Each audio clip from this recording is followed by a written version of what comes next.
35 mm è qui con Anne Barnhoorn, sceneggiatrice di The Flowering of Eva Van Hand. The Flowering of Anna Van No. Eva! It's not my flowering, thank you very much. Well, maybe it will be a question about it. Ok, un film che abbiamo visto, che 35 mm ha visto nella sezione più 16, qui al Giffoni Experience 2013. Anne è la bravissima e anche bellissima sceneggiatrice. Welcome Anne. Thank you. And the first question is, the movie is very strange and very similar in a way, especially for us Italian, but it will be the second question. The first question is, what about the origin of this story, the beginning of this journey that came to the story of Eva and this dysfunctional family? Well, it all started out with my director and producer. We wanted to make a film together, and we were sitting in a cafe and talking about what we wanted to tell in this film. And we actually started out with the idea of making a romantic comedy, and then that evolved into a story about a family, because we thought that the relationship you have with your family is a very unique one, because you can love each other, you can hate each other. And you will get dysfunctional as a family, but you will always be together, tied by blood, and just because you're family. And so we started with the idea of a family, 2 parents and 3 children, and then the main character Eva. Well, she's based on my own experiences as a teenager. Because I used to be quite fat and I wore glasses and I was very insecure and closed. So that was a big inspiration. And then all the other characters, we just took parts of our own family and of our own imagination, and we put that all together, and then slowly the story evolved. But the first idea was always that, okay, this young girl, this Eva, she is going to be deflowered no matter what happens. Yes. So that was the starting point. And then we have been I have been writing for over a year. So you get your inspiration from everywhere, from other films and from things that pop up in your head. But that's where it all started. Good, and talking about inspiration, in 1968 an Italian guy named Pier Paolo Pasolini made Teorema, and Teorema is sometimes it happened in 2000 with About Adam, a movie made by an Irish guy, Gerald Stanbridge, produced by Harvey Weinstein with the young Kate Hudson. And it was a strange version of Teorema by Pier Paolo Pasolini. Then the flowering, it reminded me a little bit about Teorema. So a stranger came in a house, in a family, and revolution. Yes. What about this? Well, it's funny you mentioned that, because in Holland the newspapers have been writing a lot about that, and one newspaper even called me a huge Pasolini fan, and I was heavily influenced by Teorema. But the truth is, I only saw the first 5 minutes. After we came up with the story, somebody said, "Are you influenced by this and this film?" And we were like, "No, never heard of that film. Let's watch it." So we watched it, and I was like, "It's boring." So I put it off. I'm sorry Italians. Sorry to offend you, but so the truth is, I'm not influenced by that film at all. But there are similarities. Yes. Have to admit. Talking about the wonderful character of Veit, because I hated Veit so much, because he's so irritating. And he's white as an angel, but he's dark as a devil for me. And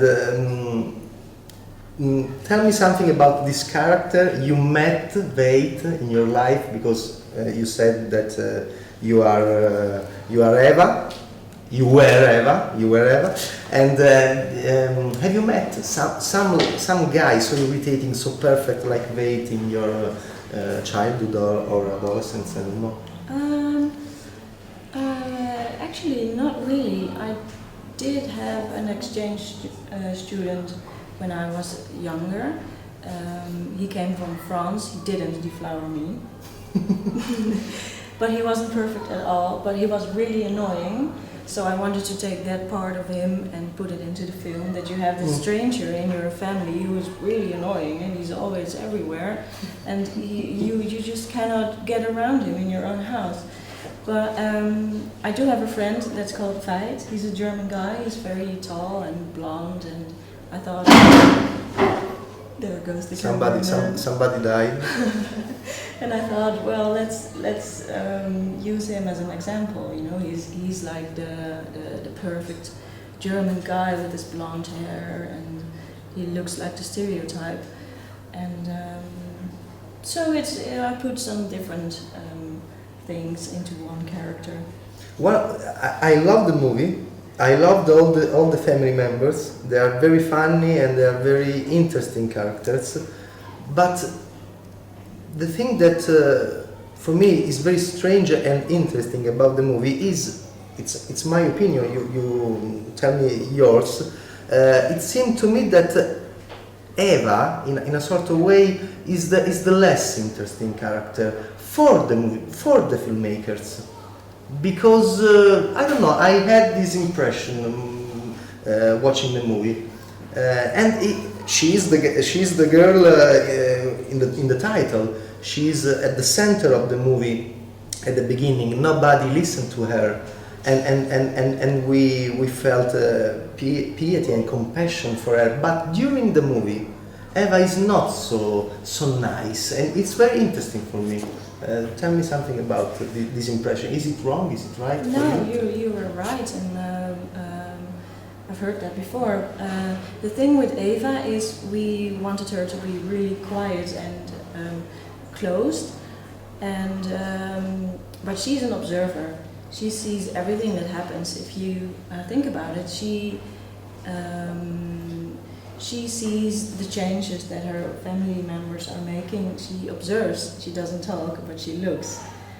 And that's why she still is sort of the main character, because she takes you through the story. She's the one that pulls the German guy in. It's her exchange student. And so you could say it's her fault that everything explodes. Yes, exactly. And she's also the one that takes him back to the bus.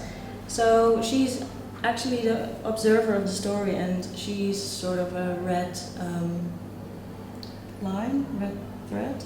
Yes. I don't know. Yes. Throughout the film, and Fil rouge. Fil rouge in yes, French. If you want to add some French words, sure. In Italian is filo rosso.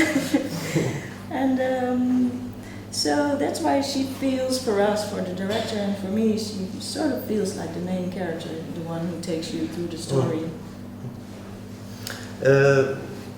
We ask all our guests your first movie struck. The first time that you saw a movie in your childhood, and this is it. I want to be part of this world, and which was your end? My very first movie was Bambi. I saw it with my mother when I was young.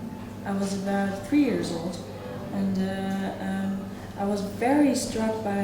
And you remember it? Yes, because the mother died, and I was so sad, and I thought, oh my God, how could this happen? So that always stick with me. And then when I was a little bit older, we lived next to a cinema, and my mom took me every week to see film.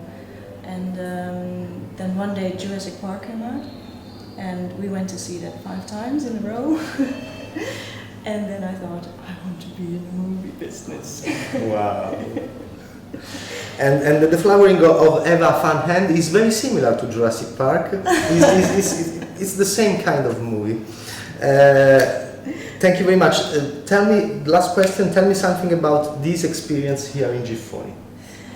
It's a really nice and interesting experience. I came here and I felt a bit lost because,